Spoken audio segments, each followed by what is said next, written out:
You're listening to Chasing the Horizon, a podcast by, for, and about motorcyclists. This is episode 19, released on the 16th of April, 2018.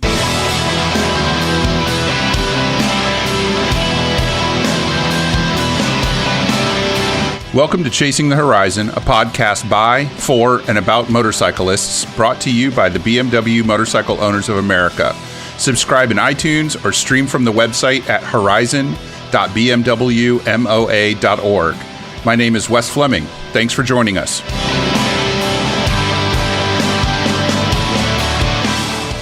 There's only one way to start the news for this episode, and that's with Marc Marquez and his astonishing behavior during last Sunday's MotoGP race in Argentina. Marquez got started during the practice laps when he nearly collided with Maverick Viñales. Then, right before the warm-up lap for the main event, he stalled his bike, and even though he got it restarted on his own, he rode it the wrong way on the grid, which is an automatic penalty. On lap 9, he bumped Alex Espargaro, forcing him off the track.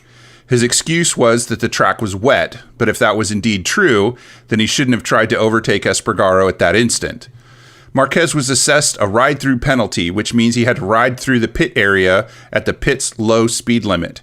This dropped him way back in the pack, but because Marquez has serious racing skills, he started working his way back to the front quickly. In lap 20, though, he made another ill-advised passing attempt, bumping another rider and forcing that rider off the track. Now, you might be forgiven if you've never heard of Alex Espargaro. I'm sure he's a nice guy, but I never heard of him until Marquez knocked him down. This time, however, the rider Marquez forced off the track was Valentino Rossi, as famous a motorcycle rider as there is or perhaps ever was, and one that is clearly tired of putting up with Marquez's crap on the track. Marquez may be the reigning MotoGP champion, but that's no excuse for his immature and irresponsible behavior. I know I'm editorializing here, but even Yamaha's MotoGP chief Lynn Jarvis agrees with me that a couple of ride-through penalties aren't enough for Marquez this time. His increasingly erratic and downright dangerous behavior on the track is eventually going to get somebody seriously injured or maybe even killed. MotoGP owes it to its racers and its fans to do something. Marquez should have been black flagged in Argentina. That he suffered no major penalty beyond finishing out of the points there shows that MotoGP officials are either blind to his behavior and therefore hurting the entire sport, or they have simply lost the will to govern the sport effectively, and they should all immediately be replaced by officials that will enforce the rules.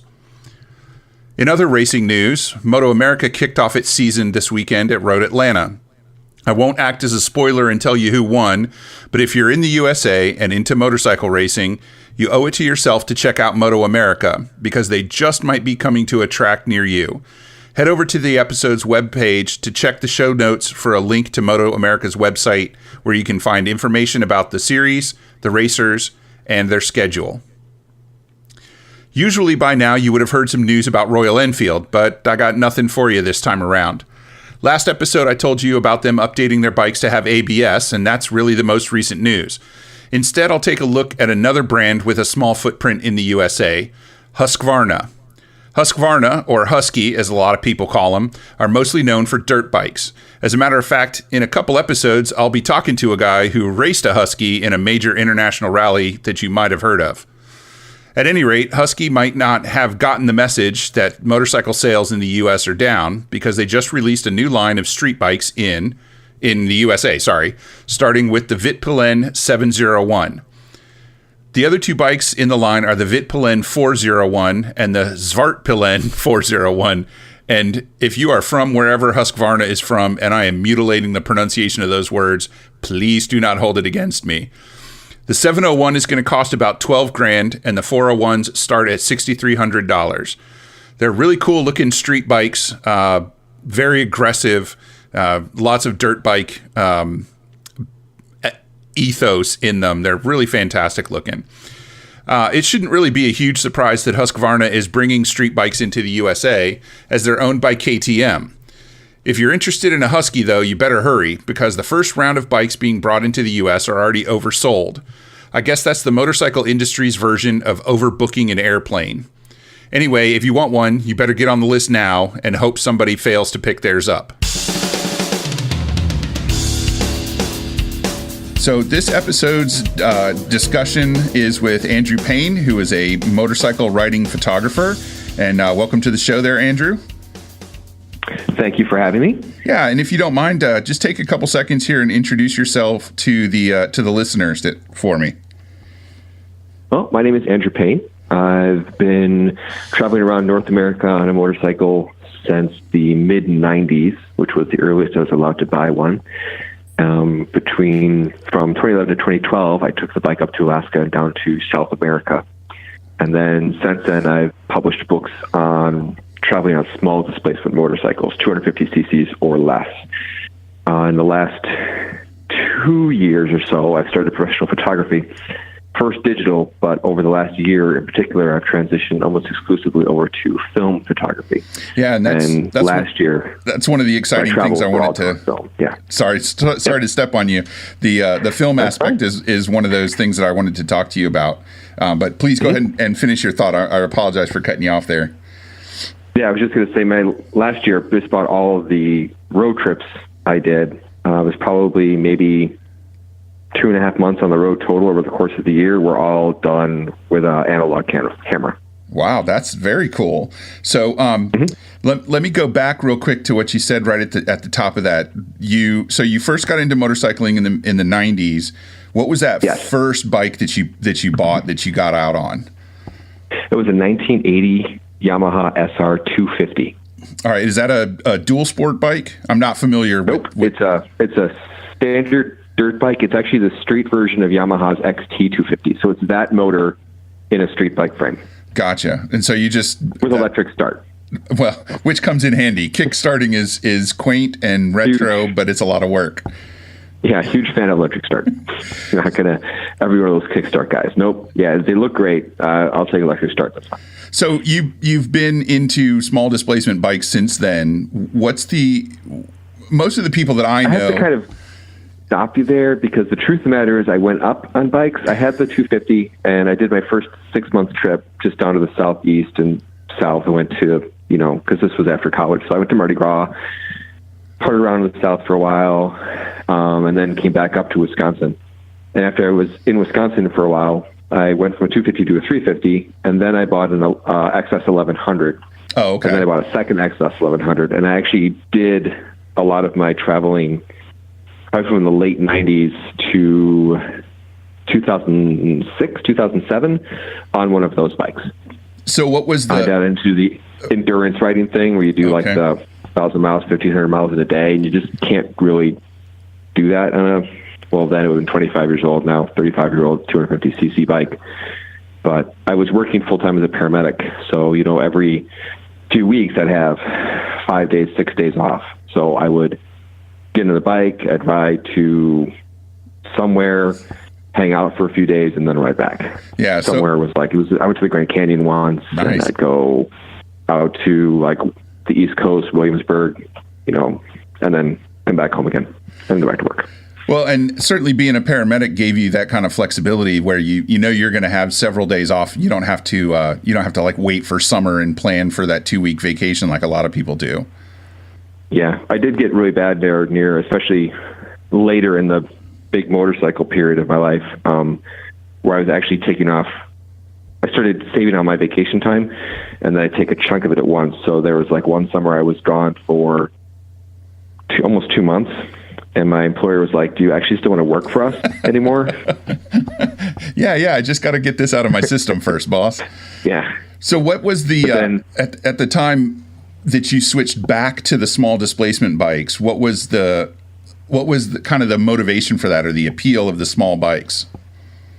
Well, in 2007, a lot of stuff kind of went wrong in my life. I got unengaged. My father died of cancer, and from like 2007 to 2009, I just sort of was kind of drifting, didn't really know what I was going to do, didn't travel quite as much then either. I bought a Euro and I was just kind of exploring back roads and off-road sections here in the state.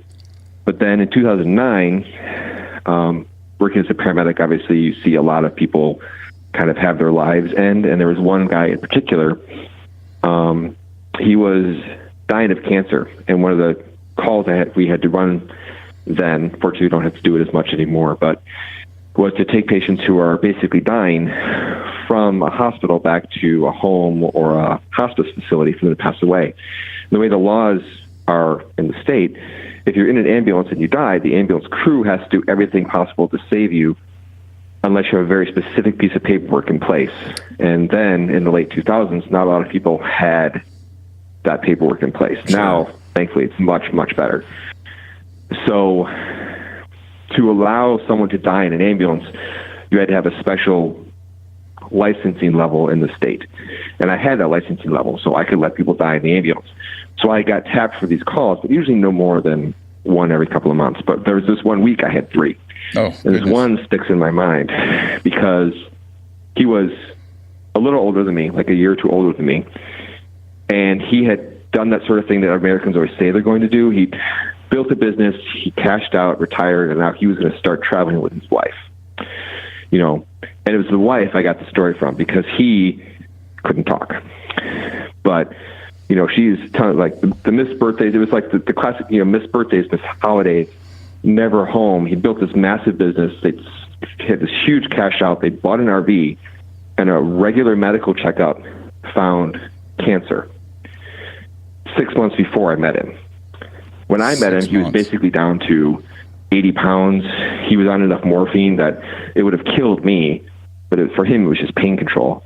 He was completely unconscious, and we're basically taking him back to his very nice suburban house where they were going to let him die instead of at the hospital. Huge RV in the driveway. It was bigger than my apartment at the time. Wife had no idea what to do because she basically bet her life, you know, the first part of her life on his business, being able to spend the second part of her life with him. She'd given up all of that for this future trip travel thing, which now wasn't going to happen. So she didn't know what to do with the RV. I was like, you should still go on the trip. But, you know, she didn't. The trip, I guess, he was like the driving force there for that as well. And she, you know, she was completely like lost. And I was just miserable after that call. So among other things that happened in the late 2000s was Long Way Around had come out. Yes. So I was aware of this international traveling thing. Obviously, I'd done lots of long motorcycle trips. I wasn't an idiot about it, but I decided I wanted to take my motorcycle on a long trip. So I put in my notice. Actually, it took me a few months, say late 2009 or early 2010. I told my job I was leaving in 2011. I was going to quit, and I was selling everything. I was going to get on a motorcycle, and I was going to start traveling. And the bike I was decided to go on at that time was my 2007 Ural, because everyone said, "Oh my God, take your Ural." Right, you got the sidecar there. You got plenty of portage. You can carry a bunch of gear with you if you need to.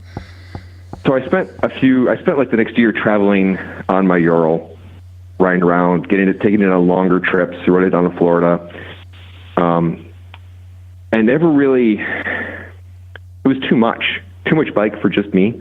Didn't need all the space. And then I was remembering back when I first started motorcycling and my 1981 Yamaha SR 250. Now, when I'd been engaged, I bought my fiance an SR 250, which she had kept, but I went looking around to see if I could get another one because I really liked having that bike. I don't know if you know Yamaha's little 250 engine from then, but I don't.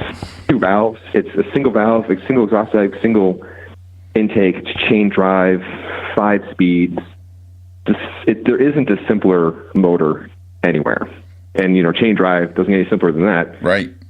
2 tires, which is bad, but I could change tires. I've done that before. So I was like, I wanted something simple and small and light. So I went and did a Craigslist search, and there was somebody selling an SR 250, an 81, for $100 on Craigslist. How can you pass that up? They said it wasn't running. So I went over and looked at it. And I was familiar with the bike because we basically just had rebuilt a few years earlier. I basically rebuilt one for my then fiance, and I could already see what the problem probably was just looking at it. But it was dead. Battery wouldn't start. So I went on a website, looked how much a battery was, which was $45. Said, can I take $45 off the price to buy a battery? And I'll just buy it. And they're like, sure. So I had a friend come over the truck. We put it in the truck, drove it home. I bought a battery for like $18. Put the battery in. The vacuum line hadn't been connected. So at some point they'd taken the tank off and not reconnected the vacuum line. Very common error. Start, but it would die. Very common error. And at some point also, they'd taken the carbon apart and cleaned it with like a terry cloth. So there's little bits of lint clogging up some of the jets. 2 seconds of a blast of WD-40, and that was all cleaned out. And the bike ran fine ever since. So by my math, you got that motorcycle for $73. Yeah, $65 plus the battery. Wow. That's quite a deal. I actually still have the bike. It's almost certain I'll be riding it later today.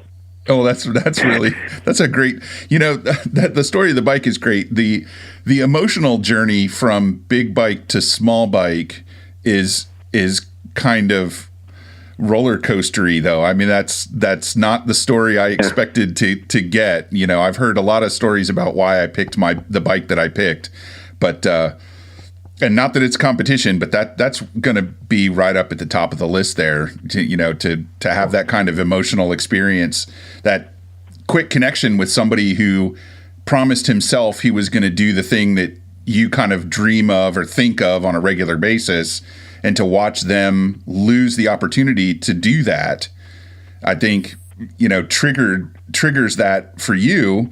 But you went about it in a really intelligent way. You made plans. You set down, this is what I'm going to do. You didn't just, chuck it all immediately and set out for the horizon. So what was your planning process in that year between when you told your boss, I'm going to quit, and when you actually stopped working for him and set out on your bike, on your tiny bike? It's not that tiny. So I'd already learned about horizonsunlimited.com. I'm guessing you've heard of Horizons Unlimited, I hope? Yeah, I've been to a couple of the HUMM meetings. Well, I guess that's redundant. You would say HUM meetings. HUM. Well, there's two things now they're doing. There's the HUMM, which they call the Mountain Madness events, which are off-road geocaching events, which are, by the way, a blast. I totally recommend you doing one. I'm taking you west coast somewhere. There'll be one in, I want to say, Arizona in the spring. Okay. April, maybe. Yeah, I live in Virginia, so I'll be. I'll look. Oh, you're Virginia? So yeah, you can do the app. It will be in West Virginia later in the year. Okay, and I'll look those things up and put links to them in the show notes on the website. The other thing they do are called traveler meetings, which are far more educational seminar based, where basically they bring in experienced travelers. I'm very honored to say that I have gotten to go to a lot of these to give classes, and it lets people come who want to do that trip, but they're not sure how to get from where they are to be able to do the trip. Questions like, which bike, which tent, which tires, how do I cross a border? What if I get sick? What if I need to come home? All those questions, they have someone they can walk up to and ask, or sit in a classroom and learn about, so they don't have to try to figure it out when they're, in the situation, I guess. Yeah, it's kind of like a mini rally, but really focused on educational opportunities. Yeah, it's almost all educational. A lot of them don't even have ride-outs attached. It's kind of a thing on the forum right now. People say, well, I want to go to a traveler meeting, but then I want to go on day rides. And everyone's like, if you go to a traveler meeting, you go on day rides, you're going to miss all the good stuff. Yeah. But, there's still people do it, and they're usually held in really gorgeous areas. So I'm not going to fault anyone who wants to go there and ride around. Right. I mean, yeah, the one I went North Carolina one is, the Virginia one is actually coming up in April. Yeah, it's at Appomattox Courthouse, which is just a few hours from my house. And you don't really have any good reason not to go. I don't, other than making sure that I've got things squared away with my day job, so that I've got the appropriate time off. Darn. And darn day jobs. I know they get in the way, mortgages and families and all that stuff. Yeah. So once you made that transition to that choice, you went to start your planning. You got involved with Horizons Unlimited, and what came after that? Yes. They actually gave me the time frame that I used to decide when I was going to leave my job. So I was going to start with the Americas, and they said if you're doing something like just riding the Americas, you want to give yourself about a year of planning and prep time. So I picked a date at the start of the next summer and said that's when I was going to leave, which was May. And then I started looking, reading guidebooks, going on ADV Rider, spending a lot of time on the Horizon site, which I love AVD Rider. The ride reports are awesome. But if you have a question, a lot of times it's better to ask that question on Horizons because, example I give, if you are in this, you want to cross a border, you can go on Horizons and say, hey, which border between these two countries should I cross? And odds are someone on that website has crossed that border in the last 24 hours and can tell you what their experiences were. Right. Where on ADV Rider, that person is probably still there, but when you ask the question, you're going to get 400 other responses that have nothing to do with your question. So the signal to noise ratio between the two forums is a little bit different. A little bit different. So for information, I always went to Horizons. For inspirational stuff or ideas of where to go, I always went to ADV Rider. Makes sense. I also bought a Kindle. I started downloading guidebooks. Started selling off all of my stuff, which was a process. It's not something you can just wrap up in a weekend. No, not really. I arranged medical insurance for myself to start when I was done at work. Set up various bank accounts, got one-use debit cards, sorted out stuff for the bike, because this was, I got the bike for cheap, but I still hadn't taken it anywhere. So I, had to get the bike all set up with, fortunately I had a bunch of soft luggage. So I just put the soft luggage on it and that was fine. But then did some just local trips to make sure the bike was running okay and wasn't going to suddenly explode on me somewhere. Yeah, you don't want to get 2 days down the road and find out all of a sudden you need a new top end. Yeah. That did actually kind of happen. It wasn't 2 days down the road, though. It was my fault. I broke it. It was entirely my fault. So just getting all that stuff sort of taken care of, plus just kind of going through the mental process. It's something, one of the talks I like to give is telling people to deal with that time of leaving. 6 months before you leave, you're going to be super excited and you're going to want to go, and it's going to be all you're thinking about. 3 days before you leave, you are absolutely not going to want to go. Nothing's going to be ready. You're going to be completely freaking out and wondering what you're doing with your life. So yeah, but at that point, you've already sold everything, and what else are you going to do but go? Sold everything. None of that. You've told all your friends you're leaving, so now you've got this massive amount of pressure that kind of helps push you out onto the road. Where I think if you just decided one weekend you were going to go, it's really easy a week later to come back. Right. So, I had all this momentum of planning behind me, which made it much easier when I got on the road. And honestly, by the end of the first day, it just felt like any other road trip. At the end of the third month, it felt like just any other long trip I'd been on. I mean, I settled back into the road really quickly, and I mean, because I'd already done a fair number of longer, more than 2 week long trips. But I really think giving myself that time to adjust to the idea that I was no longer going to have a home or more stuff than was on the bike was useful. Well, and just out of curiosity, because I think you might be the second person I've talked to. No, actually, now that I think of it, I've talked to two other guys, Daniel Rintz and Sam Manicom, who both did sold everything and went around the world kind of thing. But you're certainly the first American, and we kind of have a stereotypically, Americans have a little more of a materialistic bent, or at least we appear to. So how did you kind of cope with that, going from the traditional, I live in an apartment and I have a couch and a TV and pots and pans? It was a really nice futon. It cost me like $2,000. It was cherry wood. Oh yeah, that sounds super beautiful. Yeah, it was great. So how did you go from that to literally everything I own is on the back of this motorcycle or in the pockets of my jacket? It wasn't as bad as you would think. I did keep a small storage locker. I ended up with some family antiques, which I didn't want to get rid of. Yeah, you got to hang on to that stuff. So that stuff ended up in a storage locker, and I ended up keeping the Ural. So that also went into the storage locker, just because I knew if I sold it, I'd never buy another one. Right. And I already hadn't owned a car. I live in Wisconsin. I hadn't owned a car for years. Oh my! At that point. So in the wintertime, the Ural was super helpful because it meant I didn't crash nearly as much. Yeah. Well, not only having the balance point, but was your Ural a two-wheel drive? It was. It was a two-wheel drive model. Yeah. So you're basically unstoppable, snow, mud, whatever. Oh yeah, we got 2 feet of snow one day here in February 2011 when I was going to be leaving. That day was a blast on that bike. I mean, everyone was having a horrible time, but man, that was fun. I had to go to work, so yeah, it was a good time. But it actually wasn't really that bad. I mean, I guess I hadn't really tied much of my existence to my stuff anyway. Some things I was kind of sad to see go, but almost all of it I recovered from rather quickly because I had the trip. Everything I was selling, I was looking at, I'm selling this to do this, and I'd much rather do this than have this. Right. So, yeah, I mean, you can get a lot of pretty high-end camping gear in exchange for that nice futon. Actually, I had a Walmart tent. Did you really? Yeah, I did. It was the same Walmart tent I've been using since I was almost 9 years old when I left. It was just an off-the-shelf $25 Walmart tent. It was great. Do you still use that tent, or have you moved on to a different tent? I've moved on to a hammock now, actually, but I do still have the tent. I actually last year I rode from the Horizons meeting in Virginia to the Overland Expo in Flagstaff, and that was a tent that I used for most of that trip.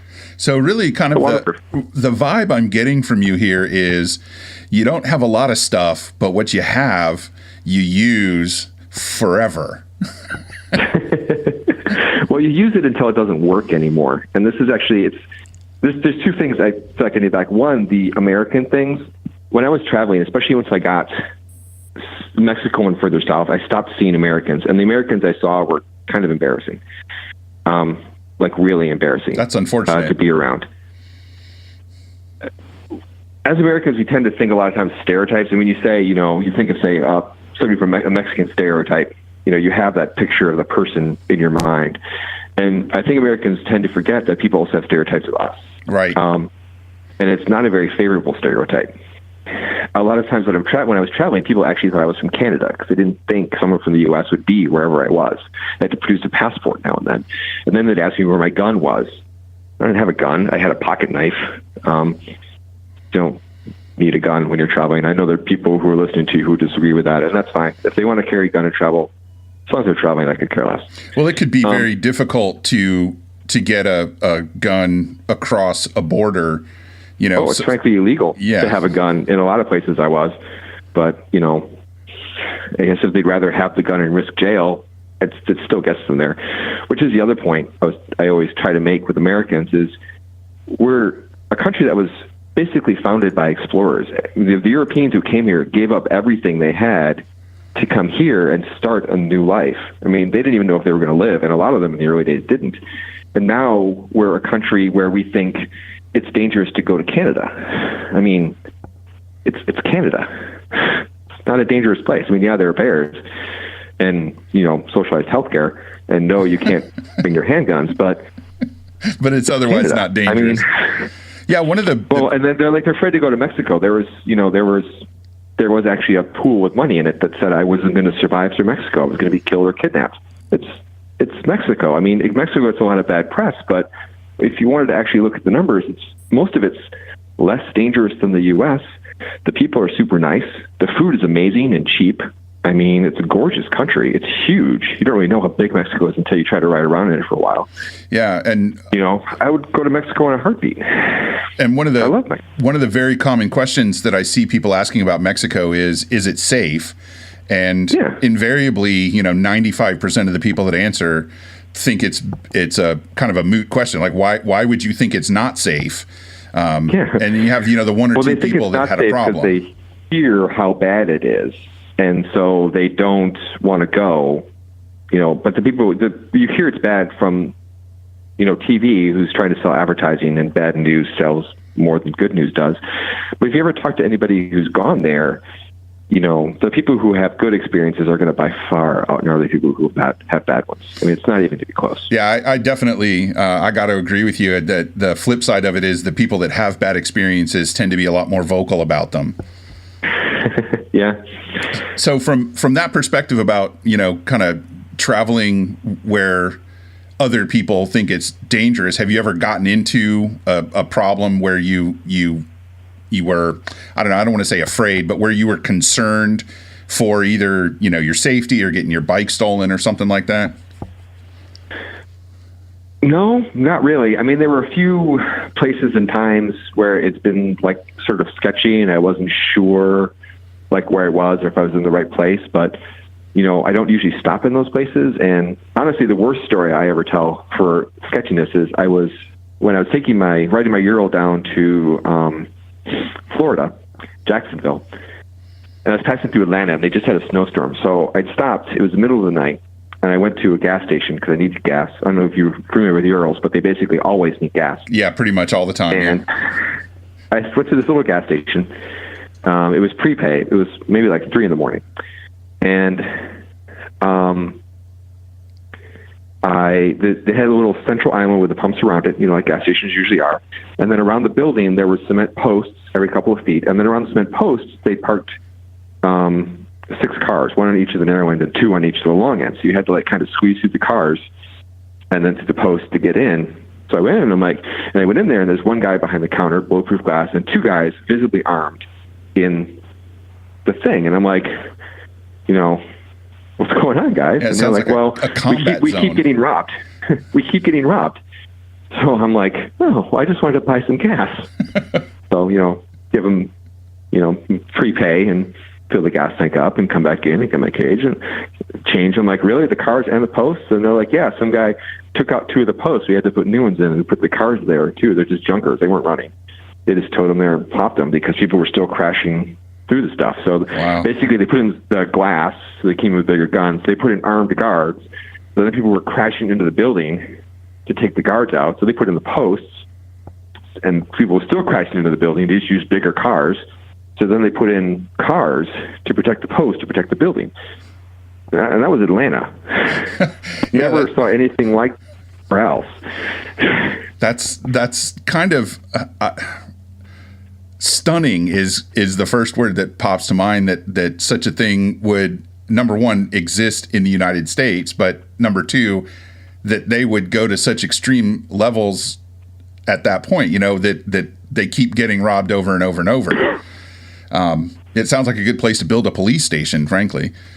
I didn't ask where the police were. I do know enough of urban U.S. to know that there are some places where, the police just don't show up much at night. Yeah, and that's how it is.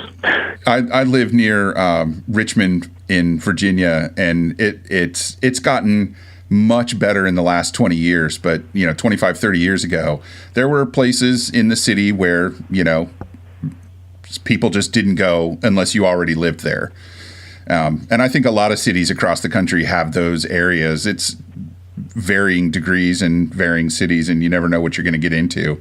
But, keeping your head on your shoulders and making sure that you're paying attention to what's going on around you. A lot of, especially when you're traveling on a motorcycle, you have to be not just aware of your riding, but you have to be aware of what's going on around you.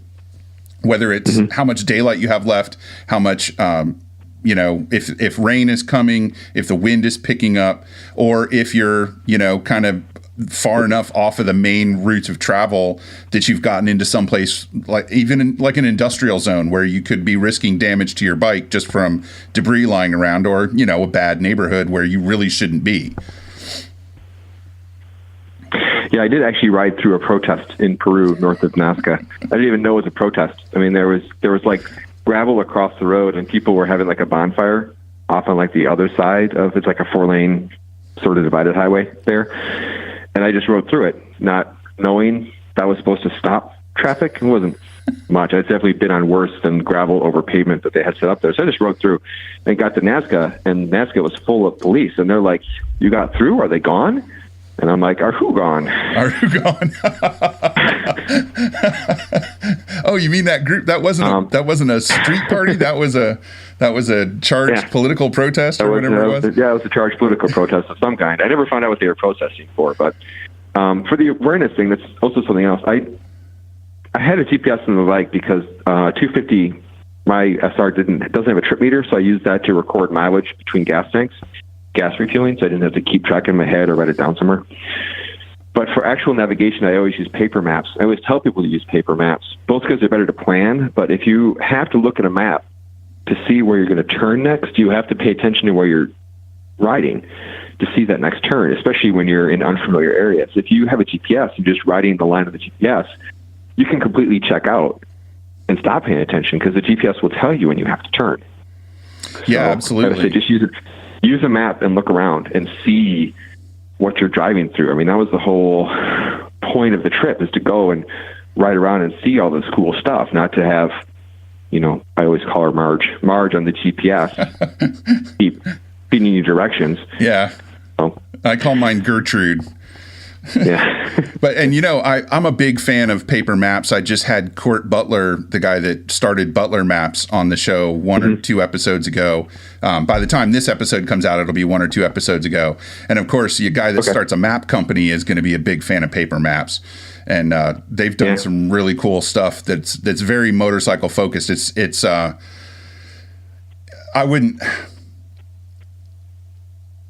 I lost my thought there. Sorry about that. But they're really, really great maps for motorcycle riders because they're motorcycle riders and they focus on where they want to ride for fun, not necessarily to reach a destination. But they also have stuff, and I'm not like plugging Butler Maps or anything. I'm just saying that, they also have stuff like the Route 66 map where they show you the old, get your kicks on Route 66 route.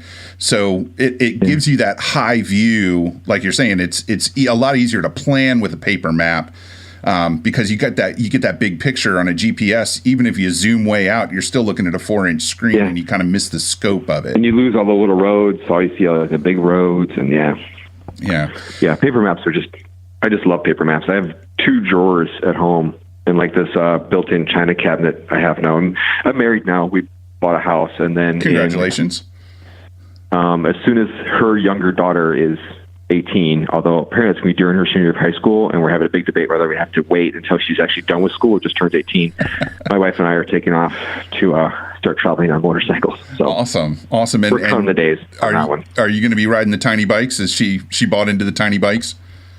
She has bought into the tiny bikes. She also has an SR250, and then last year, we both, the year before that, I got one of the new CSC bikes, the RX3. Okay. And then she got one about half a year later, and those are now we call them our 2-up bikes. So she has 2 daughters, and when all 4 of us travel together, we use those 2 bikes. Yeah. Well, I'm kind of started on the Yamahas, but she felt they were a little underpowered with a kid on the back. I didn't really notice, but then I probably have 80,000 miles on mine at this point, so I wouldn't know if it was underpowered anymore. It's just it's just what it is. And I'm kind of joking about the tiny bikes thing. In a lot of the world outside of the United States, 250 is that's like a normal bike for a big bike. Like a normal bike. In most of the world, 50 cc's is a bike that a lot of people that ride. Right. Absolutely. One of the things I talk about in the news portion of the podcast a lot is the sheer number of motorcycles that are built and sold in Asia and India, especially. Man, and it's hard to even get your head around some of those numbers. Yeah. I mean, Royal Enfield in 2017 sold over 800,000 motorcycles, which is, just a staggering number. And almost everything they make is under 500 cc's, which Americans would consider a beginner bike, Yeah. That's another thing, too. It's you mentioned earlier, too, about the gear thing, my tendency to keep stuff. This is also something else I tend to talk to people, because I also do a lot of budgeting classes. And I always tell people, and this may tie into like the fixation Americans have with stuff, if you always want to put the latest thing on your motorcycle, latest gadget or gear or luggage or whatever, you will never go on a trip because your bike will never be ready, because there will be always something else that you need to do before you leave. Absolutely. Yeah, so because I'm usually giving these talks at events, I will tell people, did they ride their bike to the event, and are they camping for the weekend? And pretty much everybody says yes, because it's nothing else is pride at that point. I'm like, then you have everything you need to travel forever, because you can travel and camp for a weekend, you can travel and camp for a week. If you do a week, you can do a month. And if you can do a month, you can do 3 months. If you do 3 months, you can do 6. If you do 6, you can do a year. You have everything you need. So everything you buy from that point forward is money you could have spent traveling. So, I mean, I have an old cheap Walmart tent, which I kept using, but there was no reason to stop using it until it had started to leak on me in Wyoming. And I decided, just mainly because I wanted to, I got a hammock because I've heard people tell me good things about hammocks. And I sent that tent home. And when I got, a year later, when, I finally started collecting things from the various POCs I'd shipped them for the previous year when I was done with them, I got the tent out and I opened it up and I sprayed it down with new sealant, and it was fine. And I was like, well, why didn't I just do that? It was a $4 can of sealant instead of a $100 worth of hammock. Right. But, I fell into the hammock thing, and honestly, I love hammock camping. It's really hard to go back onto the ground now. I imagine. I think that was probably a good move. But so, I mean, when I bought my first RX-3, I didn't buy the upgraded luggage because the stock luggage was more than enough room for me traveling by myself. I mean, it's not a lot, but I don't carry a lot of stuff, so it was fine. I did upgrade the luggage, but that was when I started traveling with a passenger because she had her stuff, and now I needed more space. Yeah, so I always tell people, only buy things if you need to replace something you already have because it's broken or it's failed or it simply isn't working. Don't ever buy something just because it's cool or it seems like an upgrade. Wait for what you have to break and then go and buy that cool thing. Because eventually, if you're riding and traveling, it's going to break. Everything breaks. Yeah. And then buy the cool. Things wear out, and you might end up on your side at the bottom of a ditch and get a hole in something that can't be repaired. Yep. Yeah, it was one of the in my motorcycling past, one of the transitions that I had trouble with was the first time I took an extended trip with what was a girlfriend at the time, and I had to give up a saddlebag. So now suddenly I had to really rethink my loadout because I had an extra person going with me that wanted to take her stuff too, and needed to have this, that, and the other. Luckily, it was only for 3 or 4 days, so it wasn't that huge of a deal. But it was a real eye-opening moment to me in the concept of packing out your gear. And we weren't even camping on that trip, so that was a kudos to your wife for figuring it out too. And traveling on her own bike and humping her own gear across the Darien Gap or whatever it is you guys end up doing. Well, she hasn't done it yet where it's the to-do list. My plan, when I came back from my trip, my plan actually was to be in Africa right now. But then I met her, and she's a pretty amazing woman too. She actually was diagnosed with cancer the year after we met, and she's gone through the whole cancer recovery thing, and bought bikes and works now with other cancer survivors on their recovery. So she's pretty amazing all by herself, but she has done a lot of traveling before she met me, but she's never done a motorcycle trip the length of the Americas. Gotcha. So that is, she said, we're doing that first. And I'm like, well, that's fine. We're already here. We do the Americas. That's fine. But then I told her after that, though, we're going to Africa. And she's like, that's fine. Just want to do the Americas first. Okay. That seems fair. Yeah, I think that's a good break-in trip, Yeah. Travel the Americas. Well, and like I said, we are here already, so it's pretty easy to ride around in the Americas because that's no shipping to start with. Right, exactly. And you don't have to try to get by in as many different languages. What have we got? English and Spanish, mostly in the 2 continents, North and South America. You can get by with English and a little bit of Spanish. Yep. So now, talking of gear, I want to transition over to talking about photography gear, specifically how do you pack your photography gear along with all of your camping stuff and your clean socks and underwear and all that kind of stuff. Well, generally I call it a 5-bag system. So I have 1 bag of stuff for me: clothes, towel, toothbrush, toothpaste, a pair of shoes that aren't motorcycle boots. 1 bag of stuff is accommodation kitchen and for the bike. So that's like my stove, my cook set, spare tubes, tools for the bike, manuals, things like that. 1 bag is generally camping gear. 1 bag is food. And then I wear a backpack, which has all my personal stuff in. So like my wallet, glasses, all that stuff is in the backpack, so that I just have to keep the backpack with me to have all my valuables along with. The camera either usually goes into the backpack or into my personal stuff bag. 1 trip I did last year where I decided to bring a medium format camera which is gigantic. Yeah. I just kept I was on the RX3 on that trip, and with the upgraded luggage, it comes with this big top case that will hold a full-size helmet. And I don't usually travel with it unless I have a passenger because I don't need the space. I just kept that and put all the camera gear in there. Okay, that makes sense. Other than that, I use standard camera bags. The cases themselves are waterproof. So that was all there was to it. And when you travel now, because I know from your website that you're in the midst of your 52 rolls initiative, experiment, whatever you want to call it, where you're kind of at least one roll of film per week for a year. Yeah. Right. Regular film, like at this point, it's old-fashioned film is for most people. You know, my daughter is 16 and she's never used a film camera before.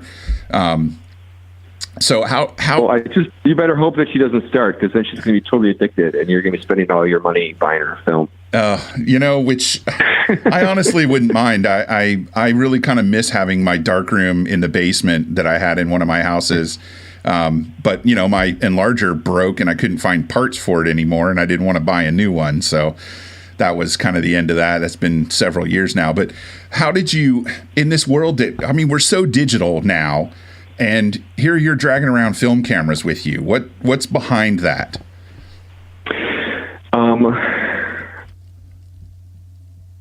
Well, I shot with a film camera in high school. I was doing writing, and in high school, we had to shoot the pictures for the articles we wrote for ourselves for the high school paper. In college, I was still doing writing, but they wanted me to stop shooting the pictures. They had someone else to take the pictures. Right. So they wanted me to just write. So I stopped taking pictures in high school or in college. And my camera, Minolta, just sort of went into a box. And then that box survived the purge. So then when I moved in with my then girlfriend, now wife, my storage locker of antiques was emptied, and that stuff came over to she had rental properties. We stuck it in the attic of whatever rental properties, and I was going through it to see if there's anything else I could get rid of. And there was my film camera and my dad's film camera. He had a Pentax K1000. He passed away in 2007. That was one of my bad 2007 things. And both cameras had film in.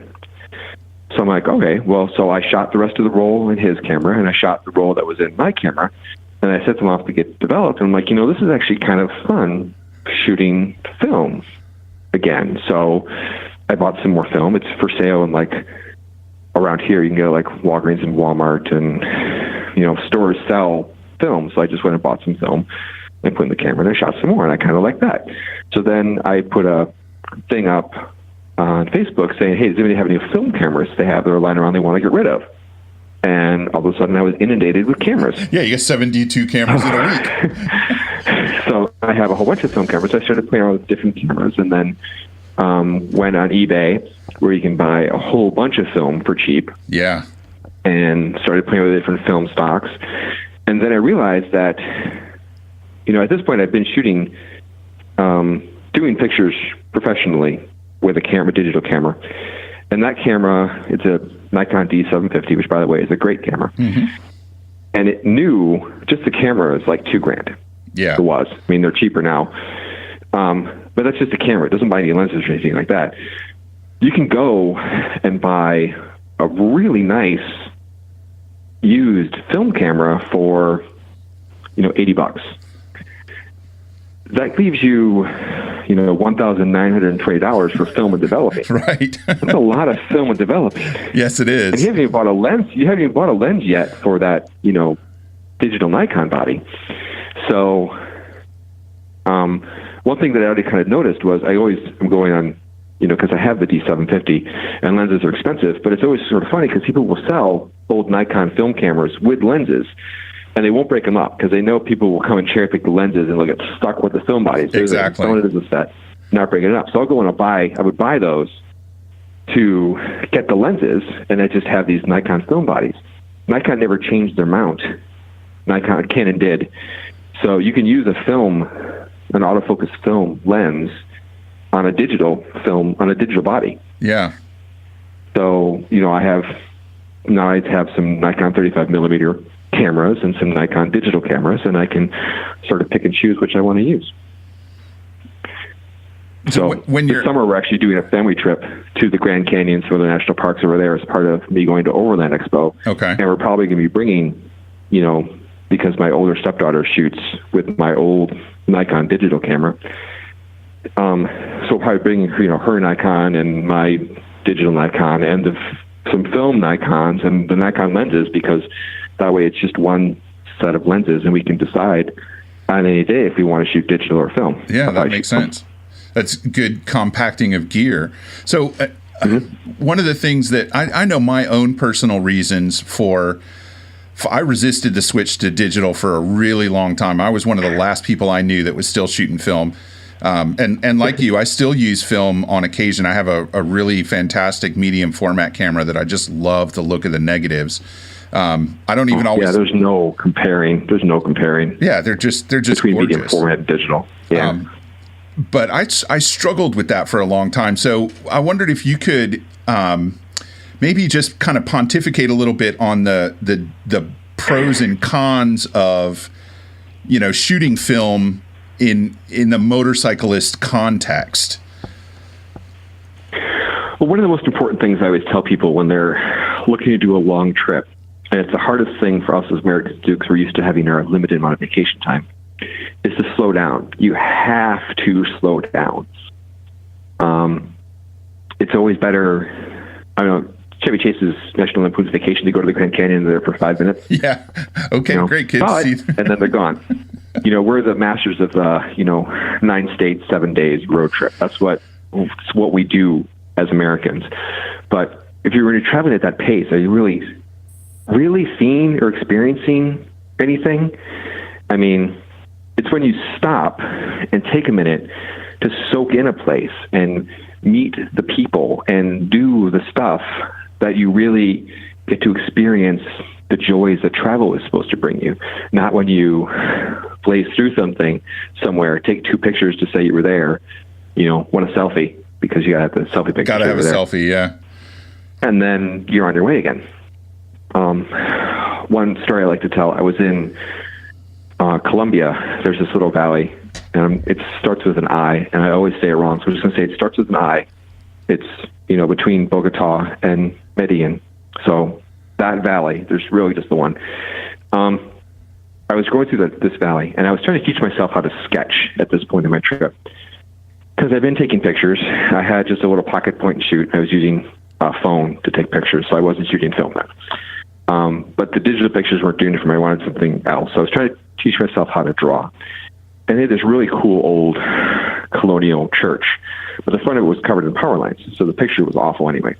So I said I was going to try to sketch this church and the little central square it was in front of.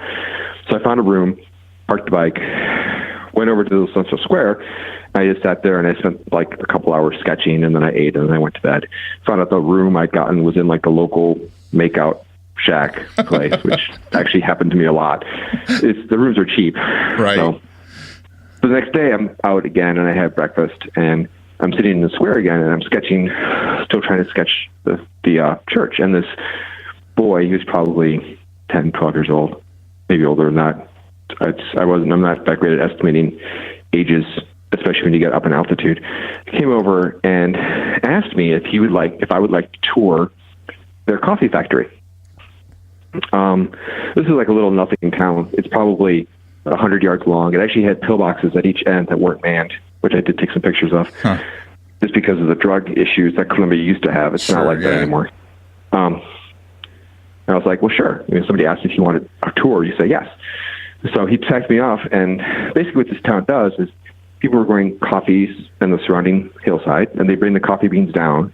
The coffee beans would be sort of sorted and picked through and roasted and packed into bags, or dried. Sorry, they weren't really roasted. They were sort of dried. They were just laid out on the floor and raked, and then put into burlap sacks. And every few days, a truck would come, and they put the sacks in the truck, and the truck would leave. And that's what the town was. And I spent a couple of hours going through this town. I think it was basically the boy spoke English, and he saw me as a chance to practice. His English was much better than my Spanish. But I saw so many cool stuff in this factory, and I met great people who probably hadn't ever seen a gringo stop in their little town. This was not a town you stopped in. There was nothing there, except for the church I wanted to draw a picture of. But if I don't stop and decide to spend that time to sketch the church, I don't meet the kid, I don't get the tour, I don't get to learn about the town. Right. That becomes a high point of the trip, but most people would come, they snap pictures of pillboxes because that's cool. They try to take pictures of the church, decide, I can't get a picture of the church, and then they're on their way because there's nothing else there. So they miss all of that. So that now becomes something that's cool about the trip. That's people hear that and they're like, well, I want to do that and go and see a little Columbia factory. But that doesn't, you can't walk up to the factory and ask for a tour. You've got to be there, and the people have to get used to you being there, and they have to see you and kind of accept that you're not crazy or just going to take off or try to steal their money, which is actually something they worry about, which is sort of hilarious, or rip them off, and then when they're able to cross the barrier to meet you, you obviously have to be willing to meet them at least halfway. Sure. But none of that happens if you don't stop. So with the photography, especially using an older, fully manual camera, which is actually what I prefer. I know I said autofocus earlier, but most of the time when I'm shooting some manual focus camera, it forces you to do that same sort of slow down thing. You actually take a minute to look at what you're taking a picture of and, focus on it and see how the light is on it, and then on my medium format camera, which is a 6x7, you get 10 shots per roll. So you have to think about those 10 shots. You can't just, with a digital camera, you snap 40 pictures of something and hope one later turns out. Right. Well, I don't get 40 pictures. If I'm going to take a picture of something, I'm going to take a picture. If I'm not sure on the exposure, I may take 2 pictures to sort of bracket it a little bit. But, it makes you pay attention to what you're looking at. And I think that's the real advantage to using film photography as opposed to digital, because it forces you to slow down and think about what you're taking a picture of rather than just firing off shots because you have an infinite number to fire off. Yeah. This just popped into my head, but do you think that riding the smaller bikes also kind of puts you in that mindset about how you have to think about what you're doing and where you're going a little more than if you're, burning across the country on a Goldwing? That is one of the reasons that got me onto a small bike, because when I started to do the trip and I decided I wasn't going to take the Euro, I still had a XS 1100, which was fully kitted out for endurance travel. It had 10 gallons of fuel. It had the upgraded seat. It had, satellite radio. I mean, it had all the stuff on it. And I could sit on the bike and I could ride through those 10 gallons of gas and never get off once. And I wanted a bike that was going to force me to slow down and get up now and then. Think about all the times you've obviously motorcycled around some, all the times you've ridden past something and been like, oh my God, I need to go back and see that later. And all the times you never do. Yeah. So I wanted to be on a bike where when I saw something, I'm like, oh my God, I want to see that. I would actually stop and go and see it rather than be like, I'll catch it later because, I like the song that's being pumped into my helmet, or, I'm comfortable, or, I just got gas 10 minutes ago. I don't need to stop now. I wanted to eliminate all those things. And traveling on a small bike and then going on smaller roads, I forced my pace of travel down, 100, 150 miles a day. And I would be like, that's good. I don't need to go any more than that. If I need to get somewhere, then I do more. There were days I did less than 50 miles. There are obviously a lot of days I didn't go anywhere on the bike at all. But the goal was to see the places I was traveling through and experience them and their people and, really sort of internally capture that as best I could, not just to make miles and say I was there. Yeah, I think that's a really great mindset that a lot of people can take inspiration from, to tell you the truth. Oh, good. Well, I think that's probably a good place for us to wrap up. But before we go, I want to give you an opportunity to tell people a little bit about your books and where they can find you online and look at your photography and buy your books. Okay. Well, my main central website is called andrewcpayne.com. It has separate links to my travel blog, a writing blog, which I generally only pay attention to when I'm getting really frustrated with my writing, and my photography portfolio. I did have a separate photography blog for a while, and that link may still be active, but I haven't been updating it because it's way more fun to take pictures than it is to talk about taking pictures. Yes, it is. The latest book, my books are all on Amazon. You used to be able to buy them through my website, but I took it down because I wasn't getting enough sales through my website to pay for the e-commerce thing. So they're on Amazon now. Okay. If you really want a signed copy, I'd be more than happy to do it. Just send me something on the contact thing for the website, and I'll set you up with one. That's fine. Okay. The most recent book I had come out is something called Beginner to Overlander, which, now since, late 2012 is when I started. I've been going to Horizons Unlimited meetings and Overland Expos and Twisted Throttle and other events across North America, trying to encourage people to travel more. A lot of people have reasons why they don't travel or can't travel. I mean, you listed off a whole bunch in the beginning. If you want to talk about it, I'll help you get from where you are now to someplace where you feel like you can safely go out on the road and enjoy a long road trip. Beginner to Overlander is based on a lot of those conversations and classes. So I help explain, if you have a mortgage, a job, insurance, kids, wife, how do you get from there to being able to get on a motorcycle and take off for 6 months or a year to do a trip? And then when you're doing a trip, how do you plan a budget? How do you do your time? What sort of gear should you be looking at? And one of the things I very focus, this is something that's always bothered me about a lot of how-to travel books, is they talk a lot about the stuff that you should have. My focus is always going to be on the trip. It's always going to be on the trip. Whenever I'm talking to someone about travel, I want people to go and travel. I don't care about what bike you're on, what stuff you have, how much money you think you need. As long as you're traveling, I could care less. If you want to travel, I'm going to do everything I can to encourage you to travel. When you're talking about wanting to go on a trip, your focus should always be on the trip. Everything else is just distracting from it. So if you're like, I want to go on a trip, but I want to take the bike I have now. I want to say, well, why not? You have a bike. Why would you delay your trip for however long it takes to pay off another motorcycle or deal with that expense while you're traveling to get another one? And so that sort of thought runs through that whole book. It's like you can do the trip much earlier than you think. A lot of the reasons why you think you can't can be handled by doing these things. Right. And then when you're on the road, a lot of the things that you're worried about, they're not that bad. And here's how you can deal with them. Like, what happens if you do get sick in another country? Or what paper do you actually need to cross a border or to import your motorcycle somewhere? How do you get across the Darien Gap or across the Atlantic Ocean? How do you deal with not knowing the languages? I do my best to answer all of those.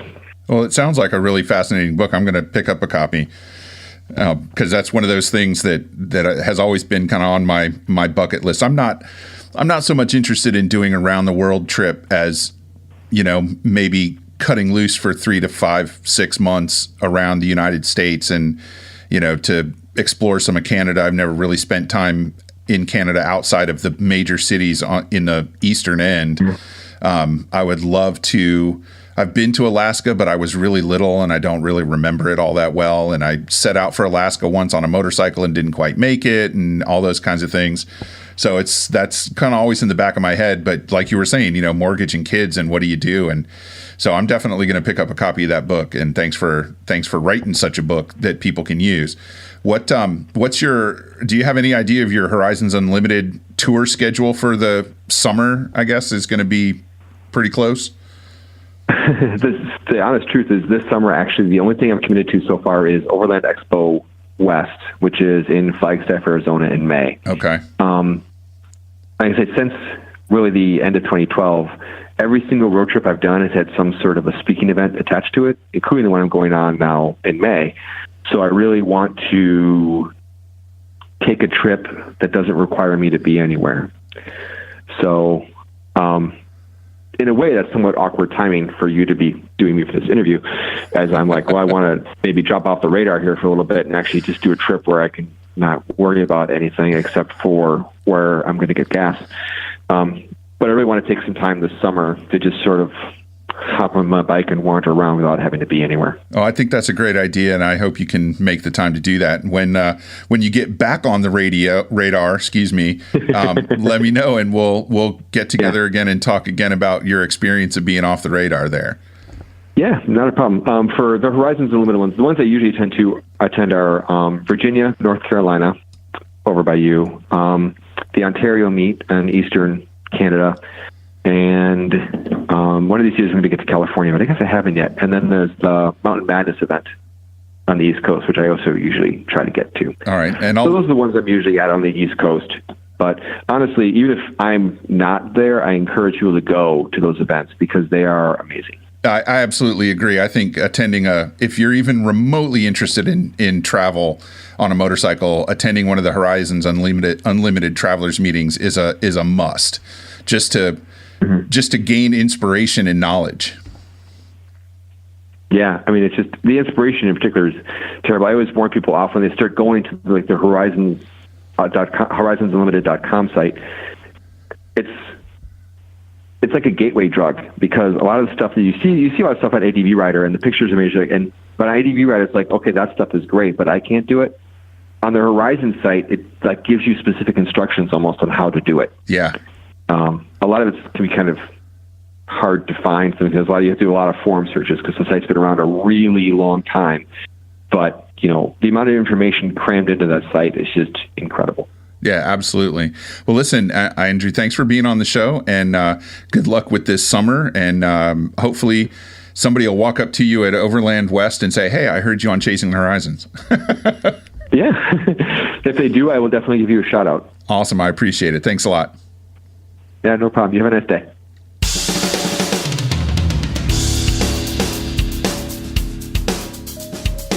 Because this podcast is produced by the BMW Motorcycle Owners of America, in every episode I highlight one benefit of being a member. I admit it's an enticement to get you over to our website and get you to join for at least 1 year. I've been a member since 1999 and have used the member benefits to my advantage countless times since then, especially the Roadside Assistance Program. But that's not what I'm going to tell you about today. Today, it's all about the discount you can get on Castrol oil when you buy through Amazon using the MOA's discount code. Experience ultimate performance with race-derived technology when you use Castrol Power 1. And if you're an MOA member, you'll save 25% when you purchase 6 quarts of Power 1 at Amazon from now until May 31st. That's 2018. You'll have to log into the MOA website to see the discount code, so head on over to bmwmoa.org for more information. I got mine today, and on 6 quarts of oil, the 25% discount knocks off about $12. It's a pretty good savings. Speaking of oil, this might be a good time to tell you about some surprises I have in store for the rest of the season. Well, once I tell you, it won't be a surprise, but never mind. Response to the podcast has been fantastic, much better than I ever imagined it would be, and I find myself at the end of the season with more guests than I do episodes, provided, of course, that I stick to my usual every other week schedule. So what I'm going to do is this. In May, instead of having only 2 episodes, I'm going to have 4 episodes, 1 each week. I've got fantastic guests lined up for May, including a real live engineer who knows more about oil from a technical standpoint than I'd guess any 6 dozen motorcycle riders do put together. There will also be a Dakar rally competitor, plus one of my favorite video bloggers to talk about what he's learned in his short time as a motorcyclist. May is going to be fantastic, so stay tuned.